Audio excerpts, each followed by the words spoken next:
All right, all right. How's everybody doing? Everybody had a good lunch? You already talked about it, soft plantains, nice jollof rice and everything. Our job now is to put you guys to sleep like in the quickest time possible. So everybody's full. I don't think it should be a huge, a huge effort from us. But yeah, a quick throwback to what Andrew mentioned earlier. He brought up a very good point that we as engineers, very often we jump at an opportunity to do something and focus on the how and just get our hands dirty and our feet wet with the latest technology and the latest framework and the latest anything that tech can offer, that we sometimes forget to focus on the why, right? And it's hard to understand why you're doing something unless you're asking the right people the right questions. And that is where SLOs come in, because they enable you to shift left by focusing on what matters most to your users and turning that information that your users give you and the information that you have from your systems into interesting and meaningful conversations that you can use to improve your reliability, to improve how your system, how your system, how your system, how your system, how your system, how your system, how your system, how your system, how your system, how your system, how your system. I got a nice song going over there. Okay, so who am I? That was supposed to be a Brazilian flag over here, but it didn't get rendered. So my name is not Marcelo, it's just Marcelo. And I'm an SRE engineer. I work with Uzziah, I work with Dio, and we all work on Andrew's team. And that picture is me in the São Paulo airport, flying over where I met that guy. Does anyone know who that guy is? No? Yeah, bummer. He's a Brazilian tennis legend. Like he used to play way back in the day with Andre Agassi, and he won a few Grand Slams. So I was psyched when I saw him at the airport. I was like, dude, then you got a grown man, almost as tall as he is, going, hey, dude, let me take a picture, let me take a picture. But he was really nice about it, too. This is, yeah, his name is not that. It's just Uzziah Eyee. He's your very own Niger boy and co-worker of mine. Uzziah is going to do the later half of the talk with me. Do you want to say what's up? No mic. I'll lend you mine. Oh, thank you, thank you. It's good, it's great to be here. Niger boys, Niger guys, girls, ladies, gentlemen, can I hear your voice? Woo! Yeah, so I'm a Niger boy, I'm from Port Harcourt, and the last time I was in Lagos was like 10 years ago, and it feels great to be here, to be giving this talk with Marcelo. I work with him based in Canada, and yeah, I'm really hyped to be here. Let's see how we can turn one of the, should I say this? Say it. One of the most boring topics in SRE into something that you don't go to sleep for the next, like, half an hour. So thank you. If you go to sleep in 40 minutes, it's fine. We'll have beaten our SLO. So that's our target.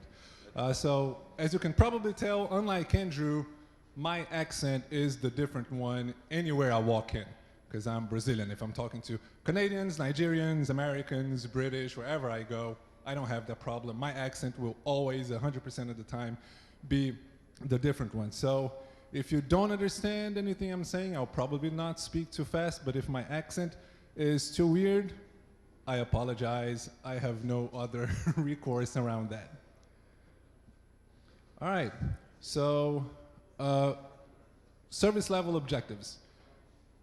After a few rounds of doing SLO and error budget work with some teams at Dapperlabs, I realized that I didn't really have like answers to some important questions that people had. Like engineers, while doing the work, while going through the process of defining SLOs and establishing the error budgets and like walking them through what to do whenever something went wrong and their error budgets got depleted, they would ask me questions that I didn't really know how to answer, because when I came in, there was already a bit of a framework and the design work behind the implementation that I was handed off to carry out had already been done by a very well-intentioned and smart group of engineers, but it wasn't really hitting the spot with the engineers that were part of that work. Right, and I thought SLOs aren't new, right? They've been around, people have been doing it. Google even has a book about it. So someone else smarter than me probably has something that I can use to improve my knowledge. And that's when I came across this book, Implementing Service Level Objectives by Alex Hidalgo. And in this book, I found answers to many of the questions that the teams and I had.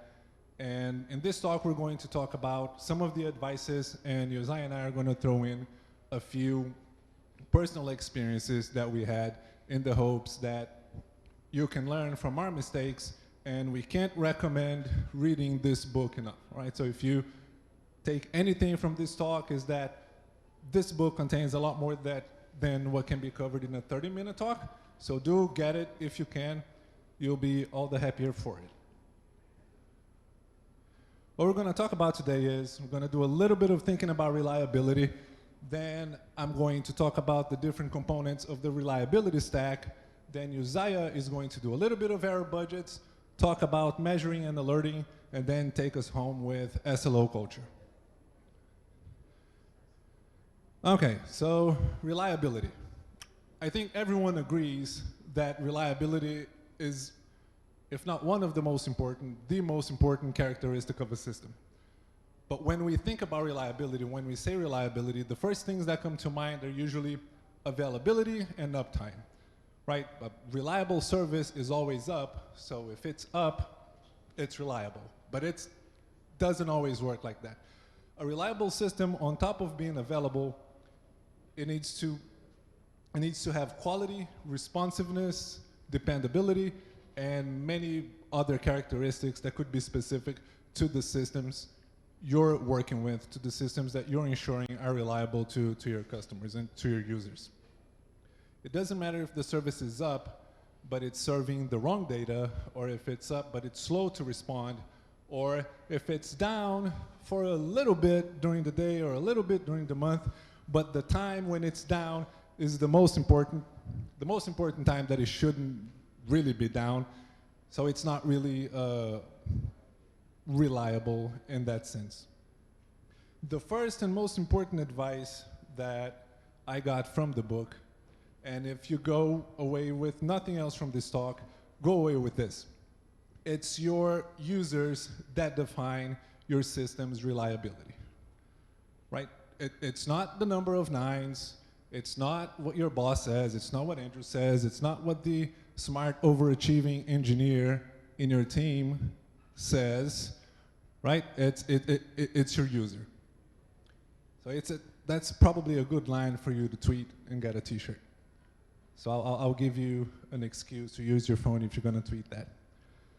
So on top of that, we don't really have to be available 100% of the time. Like 100% reliability really is a pipe dream. Nothing is 100% available, and people are okay with it, right? When you use your internet phone, your phone internet, when you use your internet at home, when you use whatever bank systems, everyone has had an experience with like a bank system being unavailable, or Google throwing a fit every now and then, and that doesn't make us necessarily just quit on Google or just change banks because your banking system was down for a little while. So it's okay. People know to expect systems not to be 100% available, and you shouldn't try to strive for it either. The secret is in finding that sweet spot where your users are happy enough so that you can focus the rest of your time, instead of trying to make your system 100% reliable, work on features that are going to wow your customers some more. Right, that's an interesting quote from the book too. Reliability is a conversation with our users, our infrastructure, systems and services as we try to deliver value. So that's all it's about, making sure your users are happy. And when they're happy, it means your system is reliable enough. You don't need to work on reliability. You can ship features. If they're unhappy and your system is failing too often, then you should stop delivering features and making sure people are happy and ready to experience the new features and focus on reliability. Now, this is an interesting table that you can, there's a website called uptime.js, and you can type in what your uptime target is, and it will tell you like how much time you have, what the allowed number of minutes or what the allowed downtime is for the different targets. Right, so we have for 99, if you want a system that's 99% available, it means that it can be down for 14 minutes and 24 seconds a day, and then that multiplied by 4, and by 4 you get up to 7 hours monthly. And we go the usual route of 99%, 99.5, 99, and then 4 nines, just to give you an idea of how much additional commitment you need to put in to your system reliability as you just tack more nines in front of your availability target. Most of us are probably around this neighborhood, 99.99, unless you're Google or the Lecky Conservation Center, you shouldn't really worry about having too many nines. Like for the canopy walk in the Lecky Conservation Center, the number of people that make through the canopy walk alive, I want as many nines as we can get in that SLO. But unless you're them, it's okay. You don't need to have that many nines, and it's probably not gonna make your users happier going from 99.9 to 99.999, and it will give you a lot more headache. Imagine this. Being 99.9% available means that in a week, if an incident happens, your engineer, your on-call engineer, has 10 minutes to be woken up in the middle of the night, find their glasses, put their clothes on, go to the computer, sit down, and do the entire debugging, troubleshooting, and fixing the issue. Right? So as much as 99.9% availability is nice, it looks good, not really like that achievable. Or if achievable, it's gonna give you it's gonna take some work, right? It's gonna be hard. Okay. Now that we have a little bit of an understanding of what reliability is and how uptime is measured, the next tool that the book gives you to carry out these conversations about reliability is the reliability stack. The reliability stack will help you get to work prioritization based on observations about your user experience. And we start with the service level indicators, which is just the data we collect from user interaction with our systems, and we do that. Someone mentioned earlier, probably one of the remote talks, Grafana and Prometheus. These are usually interesting tools for you to collect metrics and create your SLIs, and then we establish the target performance for those SLIs, which are basically our SLOs, and built upon the SLOs, we have the error budgets, which is what Uzziah will talk about in a minute, which are just tools to guide us as we have these conversations with our teams and try to understand our user happiness and our user behaviors. Right, so these are just tools that we use. The first one, and the one at the bottom, the basic foundation block of all of this, is the service level indicator, which is the equivalent of your key performance indicators. You can't have meaningful SLOs or error budgets if you have bad SLIs. Phone going off. Good SLIs, they will help engineers determine what constitute an actual emergency. Right, so SLOs and SLO-based alerting and even plain monitoring-based alerting are very useful to wake people up in the middle of the night to deal with emergencies. And we need good SLIs so that we don't wake people up for nothing. Right, so it's important that we put a lot of work into understanding what the user journeys are, that we focus on the complex interactions between our users and our systems, and don't just fire off alerts because CPU usage is 95%. or something, right? I don't care how much CPU my system is using. If it's not affecting our users, don't wake me up at 3 a.m. because of it. I can come in tomorrow morning and maybe have a look. But it's also a maybe, because if the users aren't being affected, we shouldn't really care that much. And if there's other work that will make our users' lives better, we can probably focus on that instead of just going off trying to find things that aren't affecting anyone in reality. So yeah, high CPU and high error rates are good indicators to help you find issues when the issue is actually affecting your user, but not enough to wake people up in the middle of the night. Our SLIs should be focused on user journey. So the example that I have here is if you have a system that lets people buy things, like the ability of a user to complete a purchase is infinitely better to be used as an SLI than the amount of CPU usage that system is using. If the users can't buy the thing, you're in trouble. If CPU is being overused, who cares? I'll look at it tomorrow or next week. Right, so a good SLI will help answer as much of the following questions as possible. Is the service up? Is the service available?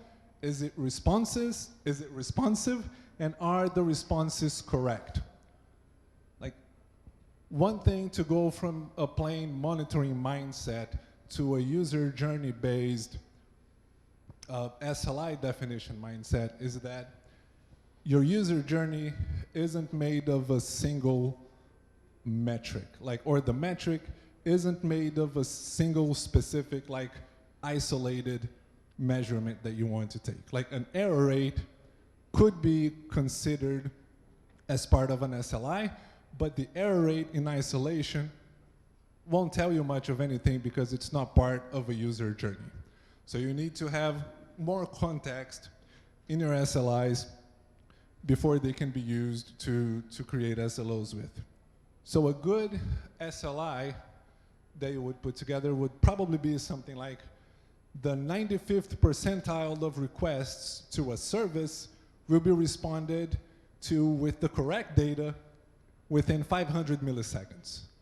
So that answers more questions than just error rate or CPU usage or just latency by itself. On top of the SLIs, we have SLOs. And SLOs are the service level objectives, and they are targets or range of values that we can use as targets for an SLI given a specific time frame.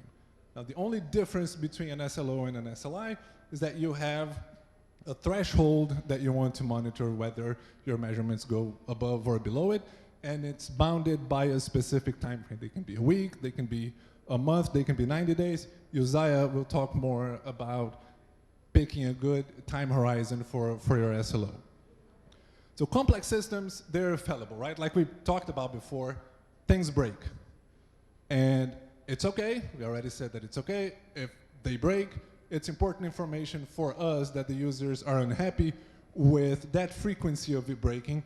Then we try to target that level, that threshold, where if it breaks more than that, users will stop using our systems, they will stop giving us money. And if it's erroring below that threshold, it's fine, we can focus on delivering new features and new things for the users, for the customers. One important thing when defining your SLO is that we, as humans, we expect the future to look like the past. Right? So if you have a system that doesn't really need to have 99.99% of uptime, but you, being the awesome, brilliant engineer that you are, you put together a system that has that uptime, but you don't need it to be, but it delivers that much uptime, people will start relying on that threshold of availability from your system. And even if you have an SLO, even if you have an SLA that says, this service will be 99% available, but it delivers 99.99% availability, people will start depending on that.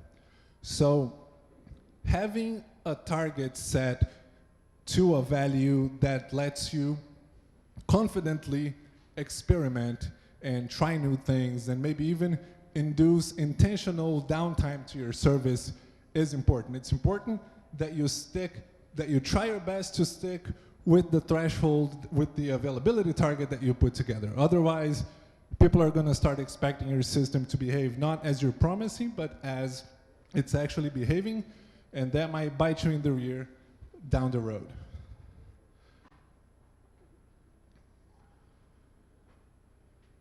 Right, so how do we put together a nice SLO target for our SLOs?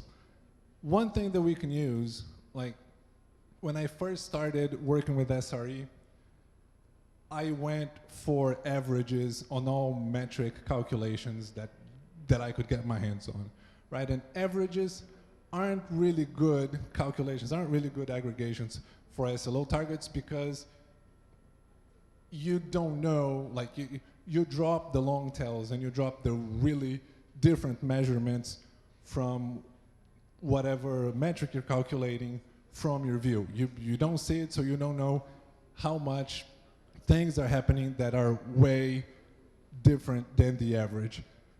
So it's usually interesting to use percentiles for that. And this is another quote from Charity Majors that I pulled off the book.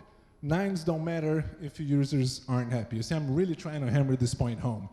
Talk to your users. The whole shifting left aspect of using SLOs is that you know what your users are thinking and you're putting together your reliability targets and defining whether you're going to do reliability work or feature work based on what your users are experiencing. So back to percentiles. We should use percentiles for our SLOs, and you also don't have to have a single SLO per SLI. So for a latency SLO, for instance, you could have two different SLOs for the same latency metric that says I want the 95th percentile of my requests to be handled within 2 seconds, 99% of the time, and then to factor in the long tail and set aside a different kind of work to address something that might be more long-term. You might want the 99th percentile of your requests to be handled within 4 seconds, 99% of the time.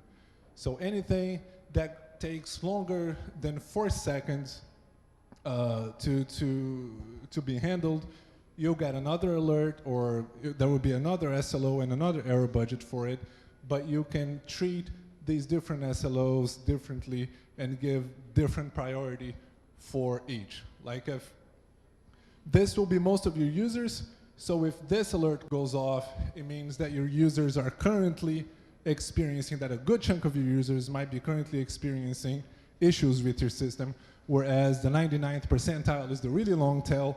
You don't need to worry about it too much. All right, so let's say you did everything and you sat down with a group of engineers or with an engineer in the team and you put together this nice SLO and you're gonna, you know what to do with the error budget, but not everyone in the team is either on board with it or maybe they don't even know that you've been working on SLOs and this SLO-based initiative. How do you get that buy-in, right? I had an experience, the one that I mentioned earlier, in 2022 when we started rolling out those SLOs at Dapperlabs. And there were like maybe 1 or 2 engineers per team. There were 4 teams involved, and we had the same framework. We put together this formula for calculating error rate SLOs and latency SLOs and like gRPC handling SLOs and GraphQL request handling SLOs. And we just went into our monitoring system, pulled all the different gRPC methods, GraphQL mutations, GraphQL queries, and we rolled it out and we said, here's 500 dashboards with a bunch of panels. These are your SLOs, go do the SLO thing. And nobody cared. They had no involvement in putting them together. They didn't really map to user journeys. So it was quite a few weeks of wasted effort and of disappointment on my end, after having put on putting that much work into the thing, like having not been used, I was mad as hell. But then we focused on other things, time passed by, and one of the teams, the Dapper Wallet team, started understanding the benefits of having SLOs, and they started on their own implementing SLOs to their services based on user journeys, based on everything that we've been talking about here, without SRE involvement.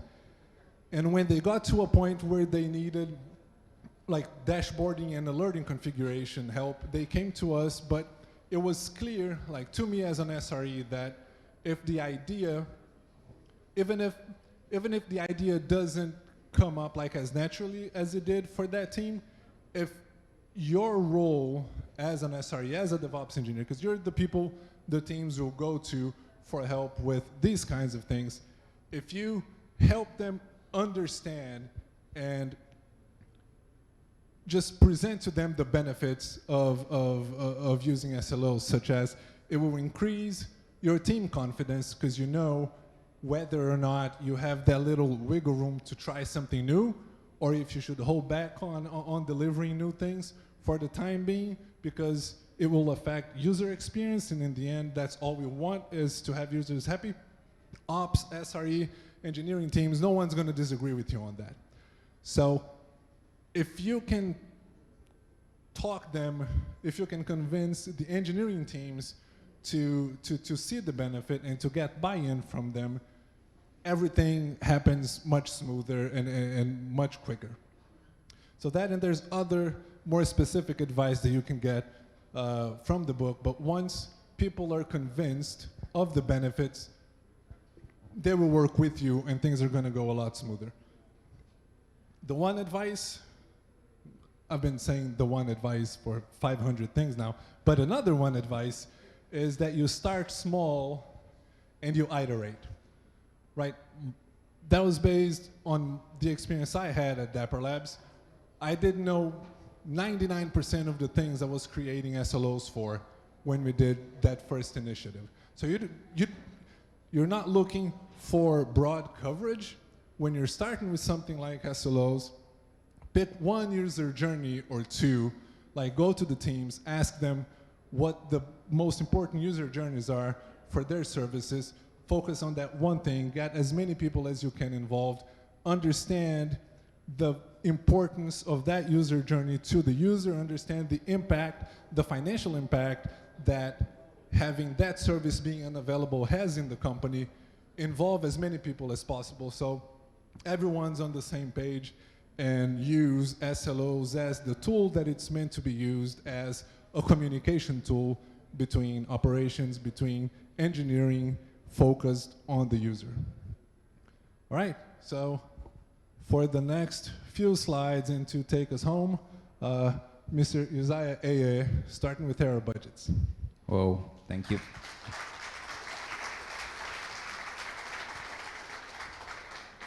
Thank you very much, Marcelo. That was a great intro for me to get into error budgets. I'll try to go as fast as I can. Let's see. So, what are error budgets? Now, when you make a system reliable, you also have to plan for the time that it will be unreliable. To have something, like Marcelo said, 100% is almost impossible. That percentage of time that your system is unreliable, that's your error budget. Something came into my mind before I went on stage, and I was just thinking of an analogy on this. It's like the room you give to your engineers to break stuff, to innovate, and still be accountable to your customers. I remember, growing up here, and I had an error budget from my mom. It was a window, a kind of allowance that you had to do something wrong and not get disciplined for it. So I could get away with a lot of things if I had my error budget. And if I exhausted my error budget, I have to be very careful after that time. Like, you really have to like tread lightly, otherwise you get, punished for it. So there's a similar thing going on here. You could just say, if you have a 99.99% SLO, you're saying, I'm gonna be reliable 99.99% of the time. That means you're leaving room for 0.01% of the time to be unreliable. That's a big deal. It sounds small, but what if you leave room that is too small to innovate? What if you have too much room? That means you have less time to be reliable. We're gonna look into that. Next slide. So, to effectively talk about error budgets, we need to have really good terminology for this. If your error budget is a window, you can think of you using up that window of time. If it's a resource, you're using it up. Like if you have enough of it, you have a surplus. Makes sense. If you're using it up to the extent that you don't have anything left, you're trying to dig into time that you're supposed to be developing features to basically fix stuff, you're in a deficit. And as you keep using up your error budget, you're burning it. Now, if you get to a more reliable state, the more reliable state you get, your error budget is there for you, so you're recovering it. Those are the terminologies that I'm gonna be using. So, you just don't talk about, I'm gonna plan for when my service is unreliable without having a document in place to help you, and not only you, but the other teams that are collaborating with the process to know what to do when things happen to the error budget. This is called the error budget policy. You have to plan for, okay, if we're burning the error budget at this rate, what do? Do we just fold our hands and watch the process burn until we exhaust it? Or do we dedicate some resources to start getting more reliable? What happens when I get to 50% of my error budget? Do I halt the development of all new features and focus on getting that service as reliable as you can? Or maybe I just get the whole team to start working on it when it gets to 90% burn rate, 90% exhaustion in the error budget. You also need to account for things like an outage policy. What happens if accidentally your entire error budget gets used because something beyond your control happened? There was a time that the entire US Central 1, like US East 1 region got down because AWS got down, or like a shark bit into some optical fiber undersea cable. What are you gonna do about that? Will you halt all development because that actually used up the 15 minutes of error budget window you had in the week? So that's your outage policy. Now the error budget document deals with that. It has to be gradual. You don't just take a look at your SLOs and devise an error budget and say, this is what we're gonna stick to. Circumstances like I explained about the whole shark situation causing a downtime, well, maybe you didn't account for that. So now you modify your error budget policy to include that. Okay, let's go on. And I've been talking about time windows, like, in a week, how much time you're allowed to be down. It's really important to choose this carefully, because if it's too short, like Marcelo said previously, you will not be able to give the devs enough time to actually fix the situation. This also comes into when you determine that you're in a state of error. If the time window that you're recording, let's say you're recording events, you're saying, in a week, I'm only allowed to have, let's say, 20 requests to fail.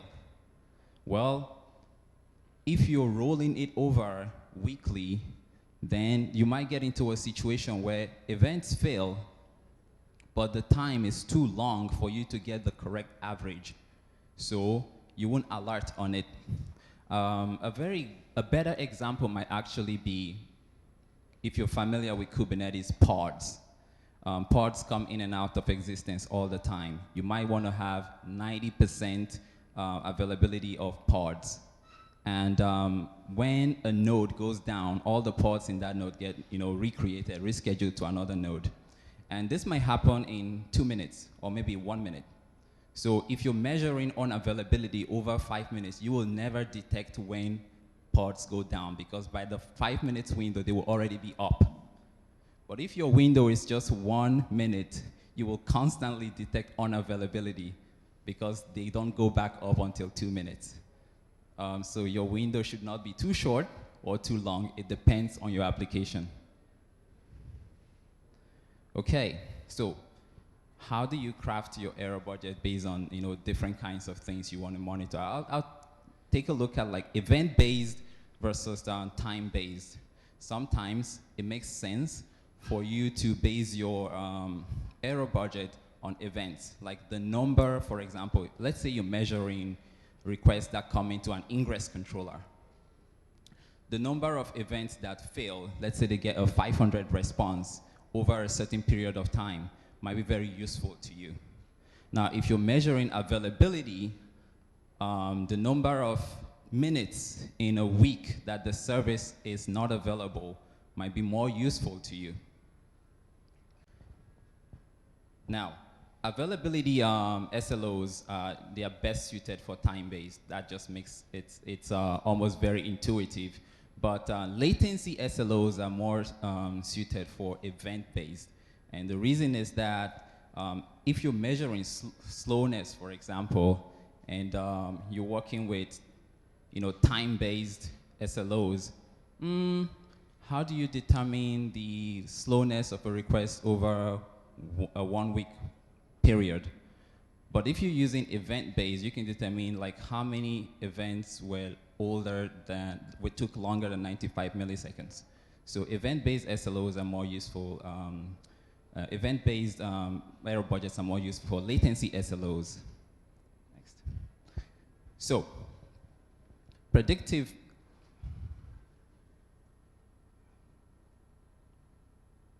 Okay.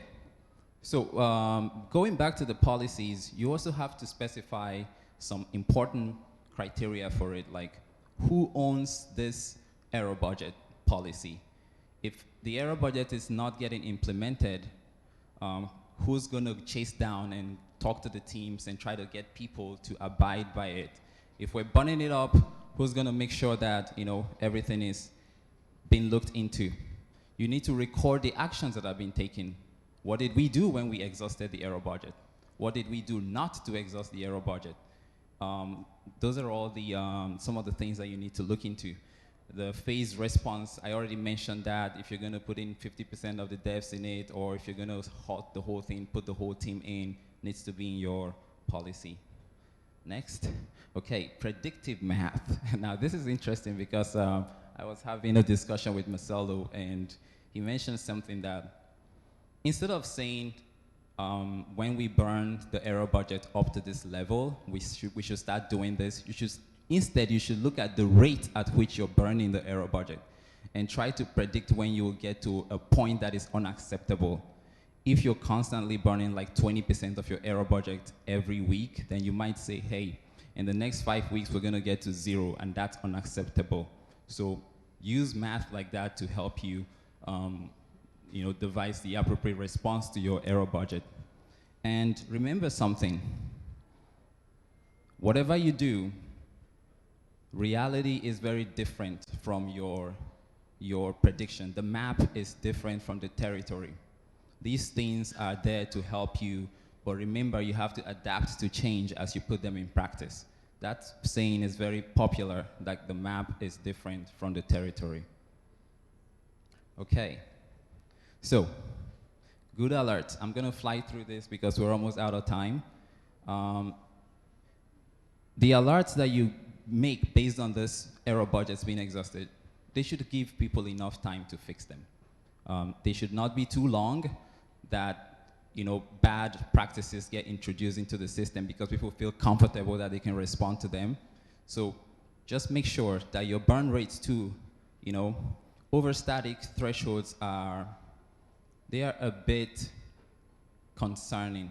I think dynamic thresholds are better in that regard, in that, if you make your errors to be over percentages, it's better than over static values, for example. Next. Okay, SLO culture. Marcelo already mentioned this. I'm not going to spend too much time in it, but start small. You can say I want my services to be up 99% of the time. That's a good start.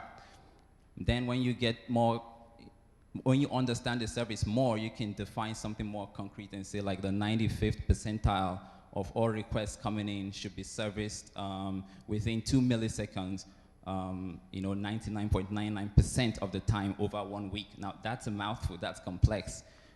Most people don't get to that point on their first try. So start small and use SLOs to drive conversations. If you're saying, let's build more features, let's work more on this stuff, then it should be through the SLO conversation.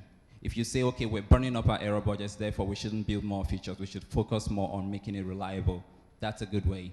And advocate for it. This doesn't come natural to most developers yet. Or to most organizations. There has to be a champion for this that says, guys, look, we need to integrate this SLOs, this reliability in our processes. And, okay. So, some of the good things you have in discoverability of SLOs, when you advocate for these things, you make them available to the organization. They need to be, people need to be able to find them. Stakeholders need to be able to easily go and say, this is the owner of this SLO, this is the person I meet, this is what this service does, and this is why I care about this objective. Define the terms in the service. For example, if you say, I want my checkouts to be successful, what does a checkout mean? You know, I had an experience at using one of the transfer apps in a bank, and it debited my account, but it ended with an error message. Does it mean that the checkout was successful because my account was debited, or does it mean that it was a failure? So those definitions are important. And then finally have dashboards that clearly show whether you're following this SLO or not. So we should have a dashboard that says, for example, this SLO is in good condition. That means this service is abiding by the reliability specifications that you've mentioned, or it's not. So non-technical people can look at it and go, oh, gee, we need to fix something. Also, if you break your SLOs, clearly show where you've broken that threshold, where you've extended your error budgets. You should have those information in there, and it makes life really easy for all the teams in the org. And that's it. Thank you very much.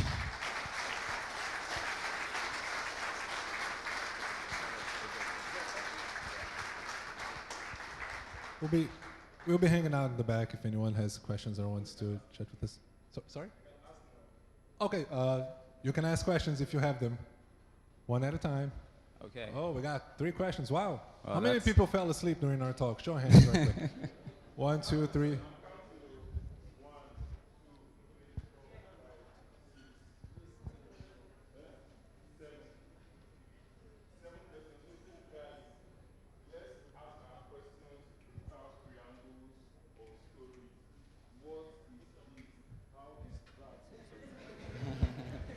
That's a lot of questions. I think we should, I would have said let's write our questions, but please, we have over 7 people that will be asking questions. Let's keep it short. Straight to your point, no stories, nothing. So yeah, let's get number 1. All right, thank you so much.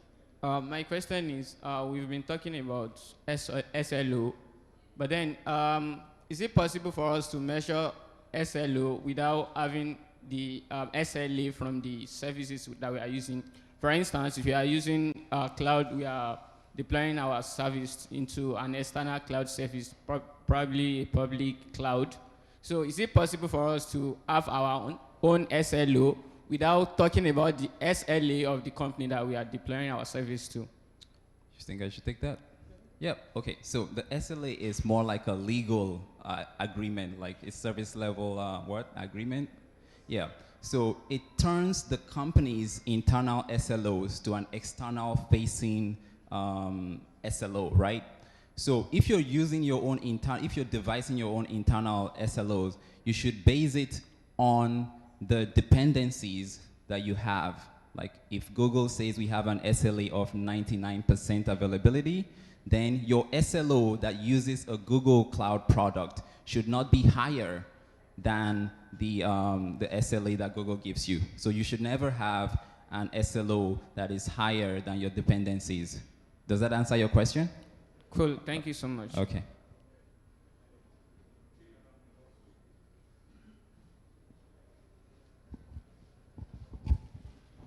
All right. Please, can you just speak to innovating, creating time, like error budget for innovation? And because I was just thinking about chaos engineering as you were speaking. So Very good question. Sometimes your service is so reliable that, like Marcelo mentioned, people begin to take it for granted. They feel like it will never fail. And this happened to, was it the Google Chubby? Yes. So the service was so reliable, everyone thought it would always be 100% available. And one day it broke. And people that didn't build resilience into their service, like retrying requests, everything just cascaded and they failed. So the fix was to intentionally introduce downtime, chaos engineering, like you mentioned, to basically artificially cause an innovation/disruption window. So if you find yourself in that situation, please do make room for an innovation time. Does that answer your question? Okay. Thank you very much. Hi. So, okay, no preamble. Talks like this, I find them very theoretic. I mean, everybody reads the Google SRE book. It's always sounds so philosophical, and sometimes we get lost. So I just want us to talk a bit about tooling, right? Apart from Prometheus, Grafana, maybe Google Cloud Operations, CloudWatch, AWS. What tools do we use for this? And like, I know, I mean, this is a topic that you probably don't have the time to exhaust here. Just wanted to know, like, a few of the major tools and some of the things that you think any serious company should have. Well, I don't know how serious Dapperlabs is. You can talk to our director later. He might give you a better sense. But we at Dapperlabs, we use the Grafana stack. We use Prometheus and we use Grafana Cloud. And like, so far, I haven't seen the need to use anything more advanced than the features that they give us. But the main thing, like the main message of this talk, and I think if you pick up this book to read, it's slightly different than the Google SRE book, whereas it goes into some specific details of like how to use more complex math to deal with things like measurements that are too sparse from one another and how they can affect your error budget. But the technology that the SLO-based approach to reliability delivers to you is not like a computer technical thing. It's a framework for talking with your team and understanding your customers to drive better prioritization in your teamwork, like focusing on reliability versus focusing on feature delivery. So the tools, if you're using the Grafana stack, I think you're fine.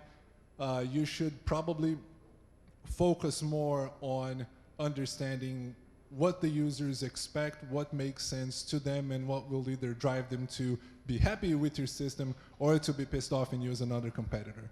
So that's the biggest thing that SLOs give you, is a framework to have those kinds of conversations. And I really don't know of any other technical tool that you can use to help that. It's a human thing rather than a bleeding edge technology thing. Yeah, I was just gonna add to that. Yeah, it's a framework. It's a more like a way of thought. But practically, in Dapperlabs, we have Terraform modules, for example. Every service that we make, we have a Terraform provider for, say, Grafana, that spins up this whole dashboard, sets alerts on it, and that if the threshold gets crossed, that dashboard is connected to PagerDuty, and PagerDuty is connected to Slack. So you can get notified when an SLO is broken. Like you deploy your service using our Terraform stack, everything automatically gets connected, and you get an alert when a violation occurs. Does that help? Yeah. Thank you very much, Uzziah. Thanks, Marcelo. That's 3.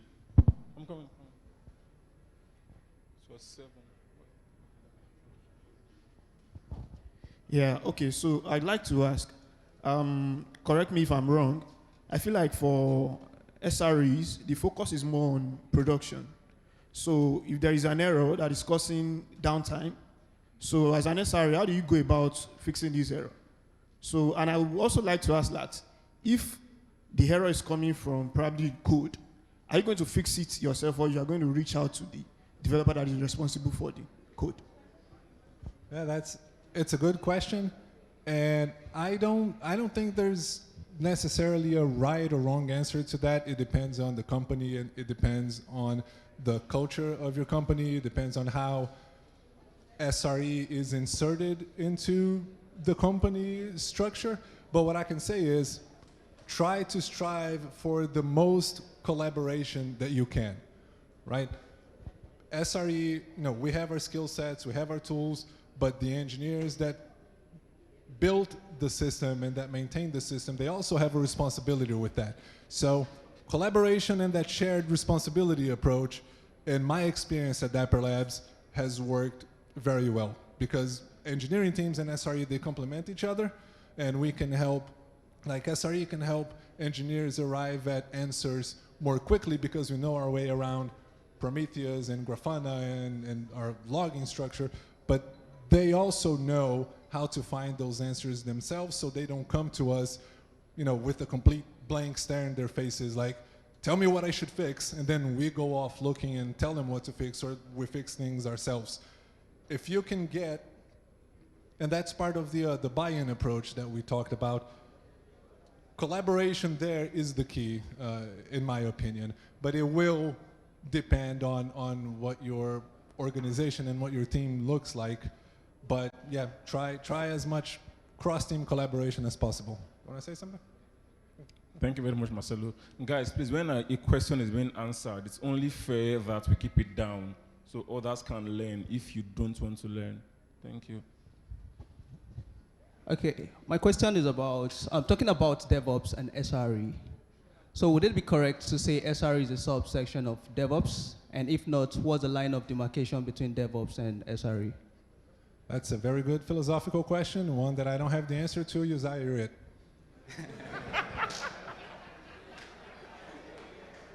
Well, I don't know. If I pass the mic back to you now, we'll go back and forth in a loop. So I'll try. Maybe Andrew over there has an answer for that.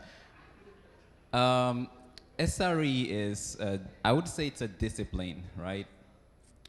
While DevOps is a philosophy. So SRE does DevOps. Developers do DevOps. In fact, even the marketing team does DevOps. So it's a philosophy that unites us in this common goal of trying to make reliable systems. Now, SRE might be concerned much more about hitting the targets of reliability, answering the question, is this reliable? How reliable is it? If I shake it, does it still stay together? DevOps is the guiding philosophy in this domain. So I hope that gives you a little bit, does that make things a little bit clear? No? Okay. Maybe, yeah, I don't have a definitive answer, but that's the closest I can come. A philosophy versus an actual discipline, right? So we have 2 more questions. Those 2 more questions, you can ask those questions in the next segment. Yeah. Thank you very much, Uzziah, Marcelo. Please clap if you are clapping. The URL. Thank you.